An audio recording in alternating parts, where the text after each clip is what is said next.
Instagram account था आपका? नहीं। मोबाइल आपके पास खुद का मोबाइल था? नहीं, मेरे पापा का था। तो आपने अपना मोबाइल क्यों नहीं लिया? लगा नहीं कि लेना अच्छा रहेगा। हार्ड वर्क से सब कुछ पॉसिबल है। What was your sleep hour?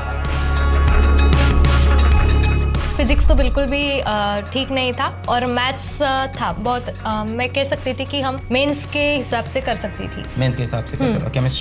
Chemistry अच्छा था और फिजिक्स नहीं आता कर था। सकता था। पर आपने आईआईटी की तैयारी नहीं की थी 11th में अगर देखें तो? हाँ, नहीं की थी। फिर 12th स्टार्ट हुआ तो आपको लगा साथ साथ में 11th पढ़ लें? स्टार्टिंग में लगा था और 12th का जो शेड्यूल था उससे एक्स्ट्रा मैंने निकालने का ट्राई किया था, बट वो हेल्थ पर आ जा रहा था। तो आपकी जनरल रैंक है 5008 5008 और मार्क्स आपके आए हैं 172। एडवांस में मार्क्स हैं इनके 172। तो क्या आपके टेस्ट में भी इतने नंबर आ रहे थे एडवांस के टेस्ट में? बैचेस में कितने आते थे? 150 हाईएस्ट। एवरेज क्या चलता था? एवरेज 120 से 150। हार्ड वर्क से सब कुछ पॉसिबल है, ऐसा कुछ तरीका नहीं है। इंस्टाग्राम अकाउंट था आपका? नहीं। मोबाइल आपके पास खुद का मोबाइल था? नहीं, मेरे पापा का था। हाँ, देखिए ये इम्पोर्टेंट है। तो आपने अपना मोबाइल क्यों नहीं लिया?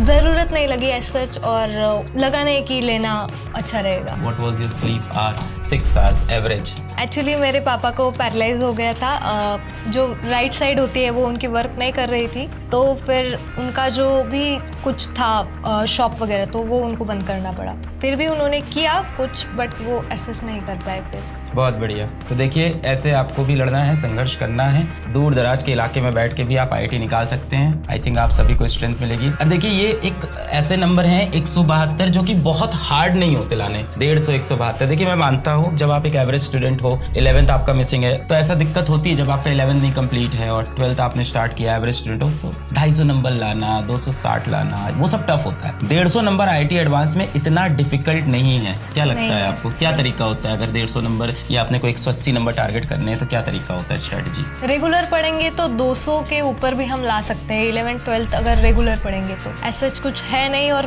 हमको मिस्टेक्स नहीं करने हैं कि पढ़ना छोड़ दे या फिर डिस्ट्रैक्शन, उससे हो जाता है। बिल्कुल भी टफ नहीं है पढ़ना, बस हमारा वो हम मन से पढ़ना चाहिए, वो बहुत ज्यादा इंपॉर्टेंट है। राइट। एक्चुअली आपको जब 150 180 नंबर लाने हैं तो आपको 50% ही पेपर करना है। तो आपको ये नहीं सोचना है। कई बार क्या होता है जब अपन मॉक टेस्ट दे रहे होते हैं या प्रैक्टिस कर रहे होते हैं तो बहुत हार्ड सवाल आता है तो अपन फंस जाते हैं। फिर आपको लगता है नहीं ये सवाल क्यों नहीं हो रहा है। आपको ये देखना है, आपको सारे सवाल करने ही नहीं है, आपको 50% पेपर करना है 180 नंबर के लिए। वो 3000 से 5000 की रैंक लाना इतना भी डिफिकल्ट नहीं होता। मैं मान रहा हूँ आप अगर कह रहे हो कि आपको double digit triple digit rank में जाना है तो फिर आपके लिए फिर सारे चैप्टर्स आपके उतने ही डेप्थ में स्ट्रॉन्ग होने चाहिए। पर जब आप सोच रहे हो 50% पेपर आपका बहुत अच्छा हो जाए तो आपके कुछ चैप्टर्स बहुत स्ट्रॉन्ग है, कुछ मॉडरेट है, उससे भी काम बन जाएगा। और सबसे बड़ी बात, सारे क्वेश्चन क्या डिफिकल्ट आते हैं? बिल्कुल भी नहीं। वही एक इम्पोर्टेंस है कि हमको पहले 10 मिनट पेपर रीडिंग में लगा देने चाहिए। कोई आगे जा रहा है वो नहीं सोचना चाहिए, क्योंकि जब हम करना स्टार्ट करते हैं तो वो जब क्वेश्चन में अटक जाता है तो हम धड़ाधड़ जो इजी है वो हम करेंगे, फिर मीडियम और फिर टफ की तरफ जाएंगे तो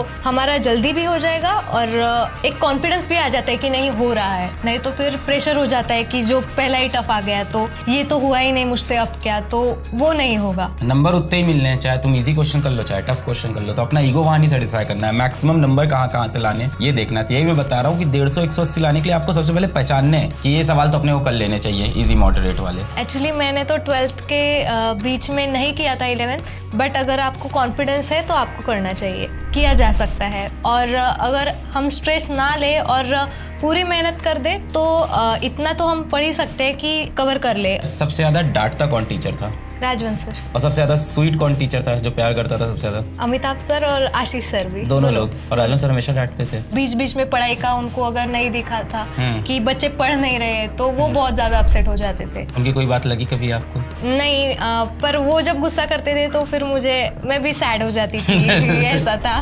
बहुत बढ़िया।